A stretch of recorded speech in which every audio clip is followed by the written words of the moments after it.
బాగా పండించి ఢిల్లీకి అప్పగించి వచ్చారు మనోళ్ళు. అరే రామ్, అరే రామ్, ఏంట్రా దీర్ఘంగా ఆలోచిస్తున్నావు? ఏమీ లేదురా, మా చంద్రబాబుని తలుచుకుంటే జాలి వేస్తుందిరా. ఎందుకురా బాయ్? ఎందుకంటావేంట్రా, ఒకప్పుడు బాబుని చూస్తే హడలరా అందరికి. హైటెక్ ఎక్కడో ఉండేవాడు, కానీ ఇప్పుడు లోటెక్ అయిపోయాడు. పిల్లలు కూడా మాట వినట్లేదురా బాబు. అవునరా, ఎందుకు వింటారా? బాబు బాబులా చెప్తే ఎవ్వడు వినడు, మహేష్ బాబులా చెప్పాలరా. గుడ్ ఐడియా రా. బాబు గారు ఎక్కడున్నారు? ఢిల్లీ వెళ్తున్నారా? ఓ పని చేయండి, అక్కడికి వెళ్ళిన తర్వాత రాష్ట్రంలో మాట్లాడినట్టు మాట్లాడకండి, ఎవ్వడు వినడు. ఈసారి స్టైల్ మార్చి మహేష్ బాబులా డైలాగులు చెప్పండి, తప్పకుండా వింటారు. ఢిల్లీ షేక్ అవుద్ది, వర్కౌట్ కూడా అవుద్ది. ఓకేనా?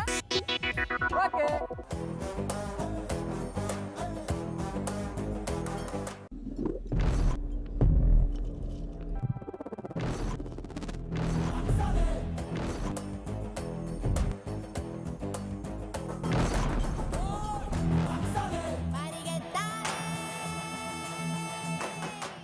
సార్ ఏం ఎంట్రీ ఇచ్చారు సార్? సినిమాలో మహేష్ బాబు కూడా ఇలా రాలే సార్. నువ్వు పిసికింది చాలు పియ్యే, ముందు మనం వచ్చిన పని చూడు. ఇక్కడ ఎవరిని కలవాలో, ఏం మాట్లాడాలో ఆ సంగతి చూస్తే చాలా మంచిది. బా ఊకే కంగారు పడకండి సార్, మనం కలవాల్సిన వాళ్ళందరూ ఇక్కడే ఉన్నారు. అగో చూడండి, ఆ మధ్యలో తెల్లగడ్డం వేసుకొని నరేంద్ర మోడీ ఉన్నాడు, ఆ పక్కనే శరద్ యాదవ్ ఉన్నాడు, ఉద్ధవ్ ఠాక్రే ఉన్నాడు. పదండి కలుద్దాం. అయితే పద. సైకిల్ ఎక్కడమ్మా? నేను నీకు మాలు ఏ తెలియపోతే అడుక్కోకూడదా? క్యా బాత్ కరే? సైకిల్ ఎక్కడమ్మా? अरे ये साइकिल साइकिल क्या? సమైక్య రాష్ట్రం అడుక్కుందామని సైకిల్ వేసుకొని ఢిల్లీ దాకా వచ్చాను. ఏపీ భవన్లో సైకిల్ని పార్క్ చేశాను. ఇప్పుడు ఆ సైకిల్ కనిపించకుండా పోయింది. ఏమో సైకిల్ వేసుకుని కిరణ్ కుమార్ రెడ్డి జంతర్ మంత్రకి వెళ్ళాడమో దీక్ష చేయడానికి. అక్కడ వెళ్ళి ఎత్తుక్కోండి. నేను ఊరికనే ఢిల్లీ రాలేదు, సైకిల్ వేసుకుని వచ్చాను, సైకిల్ వేసుకుని వెళ్తాను. సార్ ఇంకెన్ని రోజులు సార్ ఆ తుప్పుపట్టిన సైకిల్ గురించి మాట్లాడతారు? అసలు విషయం చెప్పండి సార్. ఓకే, సైకిల్ రిపేర్ పని ఏపీలో లోకేష్ బాబుకి అప్పచెప్పాను. ఇక్కడ ఢిల్లీలో చక్రం తిప్పాలని వచ్చాను. సార్ మీరు వచ్చిన సమైక్య రాష్ట్రం గురించి మాట్లాడడానికి సార్. చూడు పియ్యే, నువ్వు ఊరకనే నా చెవి కొరక్కు. ఇప్పటికే మీడియా వాళ్ళు నాకు క్లారిటీ లేదని తెగ రాస్తున్నారు. మెరకు టైం నయ్యే, జల్దీ బోల్. ఆ కేసీఆర్ కార్ స్పీడ్కి తెలంగాణలో నా సైకిలే కనిపించకుండా పోయింది. అందుకే ఎన్డీఏ కన్వీనర్గా ఉంటాను.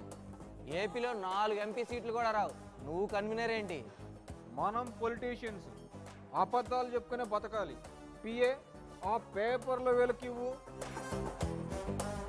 చార్మినార్ నీదే, హైటెక్ సిటీ నీదే, నువ్వు హుస్సేన్ సాగర్ తీసుకో. అందరం కలిసి తెలంగాణను అడ్డుకోవాలి, అంతే. పాయింట్ నెంబర్ 1, మన ఎంపీలందరినీ పిలవండి, నేను మాట్లాడాలి. సార్ వాళ్ళ తెలుగు రా సార్. నువ్వు నోరు మూసుకో. పాయింట్ నెంబర్ 2, మంచి ట్రాన్స్లేటర్ని పెట్టండి. పాయింట్ నెంబర్ 3, మోడీ ప్రధాని కాగానే ఒక్కో రాష్ట్రాన్ని నమ్మేద్దాం. వరల్డ్ బ్యాంక్తో నువ్వు మాట్లాడతావా, నేను మాట్లాడినా? సార్ మీరు ఏం మాట్లాడతారని మీకు అర్థమవుతుందా? హైదరాబాద్ నుంచి ఢిల్లీ దాకా రాష్ట్రం సమైక్యంగా ఉండాలని సైకిల్ వేసుకొని వచ్చారు. అసలు ఇప్పుడు ఏం మాట్లాడుతున్నారో మీకు అర్థమవుతుందా సార్? నిన్ను మొయ్యమని చెప్పానా? మీరు మాట్లాడండి, టాక్ టు మీ.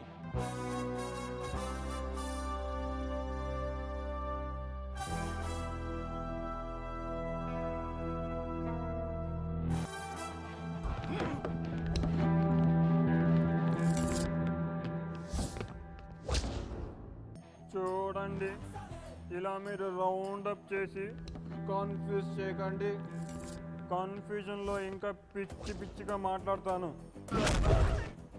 ఇదిగో నేను మాట్లాడడానికి వచ్చాను కాబట్టి మిమ్మల్ని కొట్టట్లేదు, జాగ్రత్త. నేను కానీ కొట్టానంటే అదోలా ఉంటుందని వాళ్ళు వీళ్ళు చెప్పడమే కానీ నాకు కూడా తెలియదు. చదువుకోండి సార్, మీలాంటి క్లారిటీ లేని వాళ్ళ దగ్గర ఉద్యోగం చేసే బదులు క్రిస్టల్ క్లారిటీ ఉన్న వాళ్ళ దగ్గర చేయడం బెటర్ సార్. అందుకే పోతున్నా. అంటే నాకన్నా క్లారిటీ ఉండే వాళ్ళు ఉన్నారా పిఏ? ఉన్నారు సార్. మరి ఈ మొక్క నన్ను కొట్టక ముందు చెప్పాలి. పద, క్లారిటీ తెచ్చుకుందాం.